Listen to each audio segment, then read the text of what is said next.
नमस्कार प्यारे विद्यार्थियों। कल हमने व्यंजन संधि के कुछ भेद पढ़े थे और आज हम व्यंजन संधि के ही कुछ भेद पढ़ेंगे और उनके साथ साथ उनके उदाहरण भी देखेंगे। ध्यान से समझोगे तो अच्छे से समझ में आ जाएगा। सबसे पहले देखें तो लत्व संधि।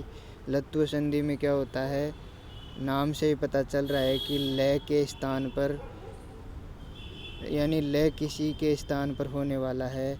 यदि तय वर्ग के बाद लय आए तो तय वर्ग के वर्णों का लय हो जाता है, यानी पूरे तय वर्ग को ही लय हो जाता है। किंतु न के बाद में लय के आने पर अनुनासिक लय हो जाता है। न का अनुनासिक के चिन्ह पूर्व वर्ण पर पड़ता है, अर्थात न के बाद में अगर लय आता है तो उस न का क्या हो जाता है, अनुनासिक वर्ण। जैसे उदाहरण देखें तो उत प्लस लंघनम।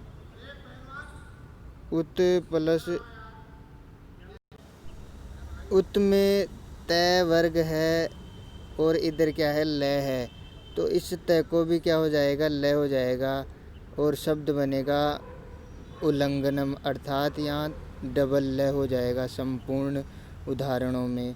इसी प्रकार दूसरा उदाहरण देखें तो तत् प्लस लीन, तो इस तत्व वाले बाद वाले तय के स्थान पर भी लय हो जाएगा और क्या बन जाएगा, तल्लीन है।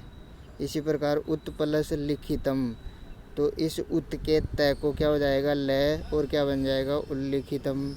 उत प्लस लेख है, इसी प्रकार इस तय को भी क्या हो जाएगा, लय और क्या बन जाएगा, उल्लेख है।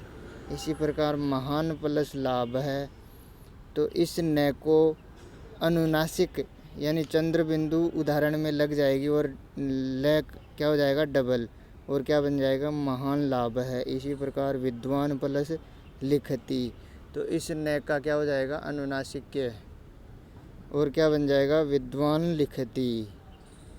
इसी प्रकार आपने बहुत सारे उदाहरण देखे और अब हम छत्व संधि के बारे में बात करते हैं। यदि स के पूर्व पदांत में किसी वर्ग का प्रथम द्वितीय तृतीय और चतुर्थ वर्ण हो या र ल व अथवा है हो तो स के स्थान पर छ हो जाता है, यानी तालव्य स के स्थान पर क्या हो जाएगा, छ, और बीच में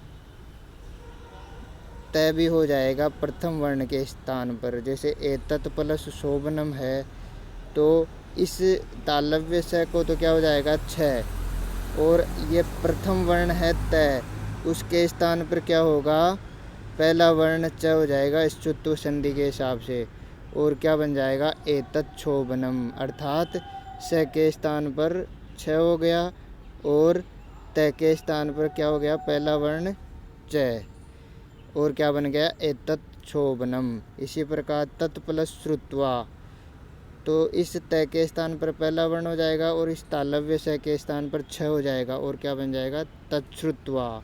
इस प्रकार आपने छत्व संधि के दो उदाहरण देखे। इसी के साथ च का आगमन किस प्रकार होता है ये भी इसमें देखेंगे। यदि ऋस्व स्वर के पश्चात छ आए तो छ के पूर्व च का आगमन हो जाता है।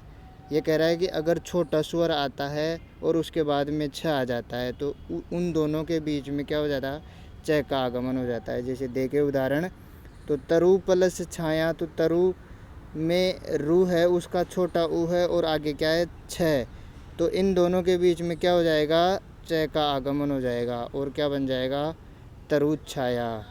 इसी प्रकार अनु प्लस छेद है, तो अनु के नु में क्या है, छोटा ऊ है और आगे क्या है, छ है, तो इन दोनों के बीच में क्या हो जाएगा, च का आगमन हो जाएगा और क्या बन जाएगा, अनुच्छेद है। इसी प्रकार परि प्लस छेद है, परिच्छेद है। र का लोप तथा पूर्व स्वर का दीर्घ होना, यानी ये दूसरा र वाला देखे तो इसमें र के बाद र हो तो पहले र का लोप हो जाता है तथा उसका पूर्ववर्ती स्वर दीर्घ हो जाता है। ये कह रहा है कि अगर दो र लगातार आते हैं तो पूर्व यानी पहले वाले र का लोप हो जाता है और उसके पूर्व में जो वर्ण होता है उसका दीर्घ यानी बड़ा हो जाता है। जैसे स्वर प्लस राज्यम है, तो स्वर के रे का तो लोप हो जाएगा और व के जो ए की मात्रा है वो दीर्घ हो जाएगी, तो क्या बन जाएगी स्वा प्लस राज्यम। इसी प्रकार क्या बन जाएगा स्वराज्यम। इसी प्रकार दूसरा उदाहरण देखिए तो निर प्लस रोग है, तो यहाँ पर भी दो रे दिख रहे हैं आपको, निर और रोग। तो निर के रे का लोप हो जाएगा और नी क्या हो जाएगी बड़ी नी हो जाएगी, और क्या बन जाएगा निरोग है। इसी प्रकार नीरस देखे तो निर में भी इसी क्रम में रे का लोप हो जाएगा और नी का क्या हो जाएगा दीर्घ हो जाएगा, और क्या बन जाएगा नीरस है। अब न का उदाहरण देखिए इसके बाद में, तो न का अण हो जाता है। यदि एक ही पद में री रे या स के पश्चात न आए तो न के स्थान पर अण हो जाता है। उदाहरण जैसे कृष्ण, विष्णु, स्वर्णम, वर्ण है इत्यादि ये उदाहरण हैं। इसमें कुछ अपवाद भी है, इस लाइन को पढ़ने के बाद में समझ में आएगा। अट अर्थात अट वर्ण में कौन कौन से वर्ण आते हैं, संपूर्ण स्वर आ जाते हैं, जैसे ए आ ई ऊ रील ए ऐ ओ औ य है व क वर्ग प वर्ग आंग नुम। इन वर्णों के व्यवधान में भी ये ऋणत्व प्रवृत्ति हो जाती है, अर्थात इनके होने पर भी क्या हो जाता है न का अण हो जाता है। जैसे नरा प्लस नाम, तो इसमें क्या हो रहा है, ये ऊपर वाली लाइन में देखे तो री रे और स ये तीन वर्ण, इनके होने पर न का क्या हो जाता है अण, यानी न के पूर्व अगर ये तीन वर्ण आ जाते हैं री रे और स, तो इस आगे वाले न का क्या हो जाता है अण, तो क्या बन जाएगा नराणाम। इसी प्रकार ऋषि प्लस नाम, तो पूर्व में क्या आ रही है री और आगे क्या है न है, तो इस न का क्या हो जाएगा अण, तो क्या बन जाएगा ऋषि नाम। इस प्रकार आपने व्यंजन संधि के कुछ उदाहरण देखे।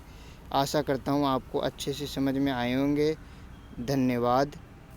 और ज़्यादा से ज़्यादा अभ्यास करना कॉपी में, और काम टाइम से भेज दिया करो।